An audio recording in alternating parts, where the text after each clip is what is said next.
wes semestine lali aku apa wae iki ketemu jogetan tetembangan karo aku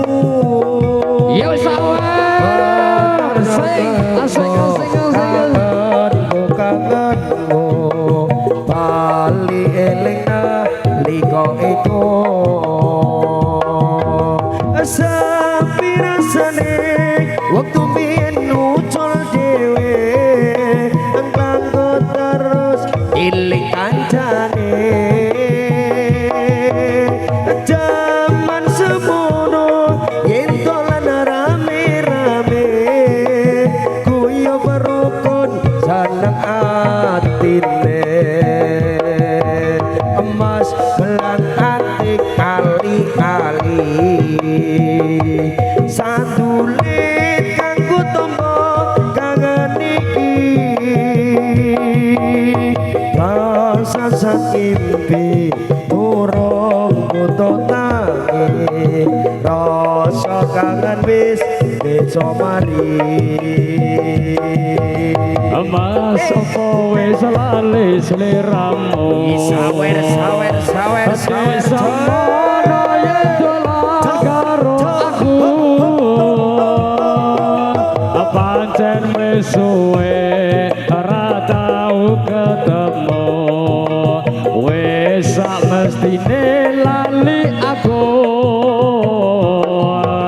emas mumpung saiki ketemu jogetan tembangan karo aku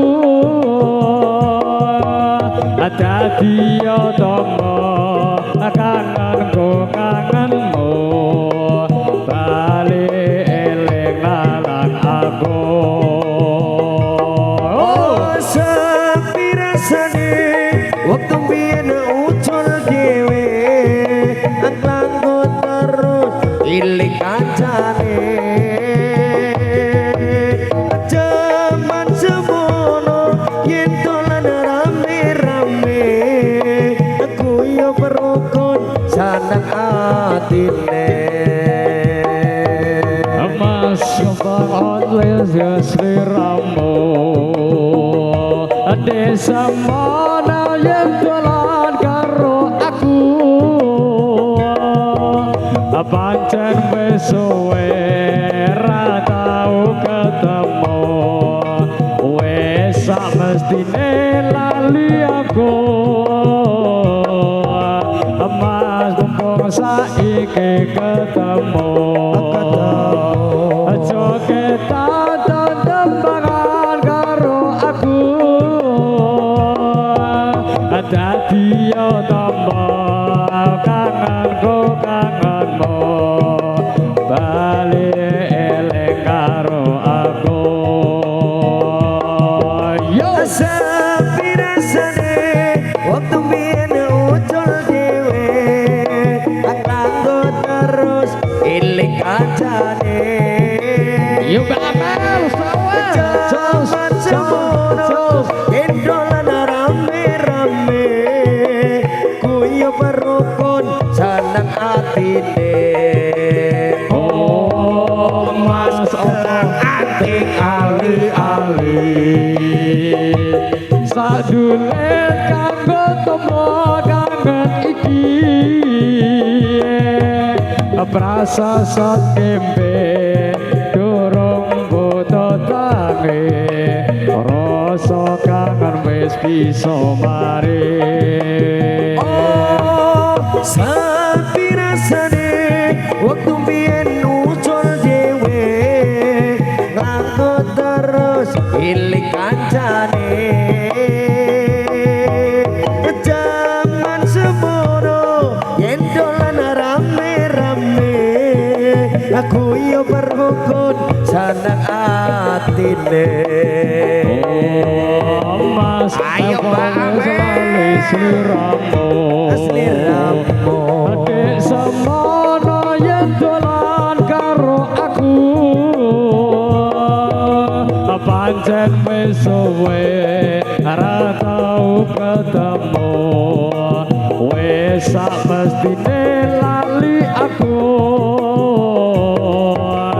Mas mumpung Ayo, Mbak Amel, saiki goyang terus, Mbak Amel. ketemu Jogeta tetepan karo aku dadi yo tombo kangenku kangenmu balik elek karo sliramu Sapi rasane waktu biyen nucul dhewe langgo terus eling kancane jaman semono endolan rame-rame guyu berukun seneng atine Mas gelangan teng ali-ali sadule kanggo tombo kangen iki prasasat ngimpi durung buta tangi rasa kangen bisa mari sapi rasane waktu biyen nucul dhewe langgo terus ilik kancane jaman semono yen dolan rame-rame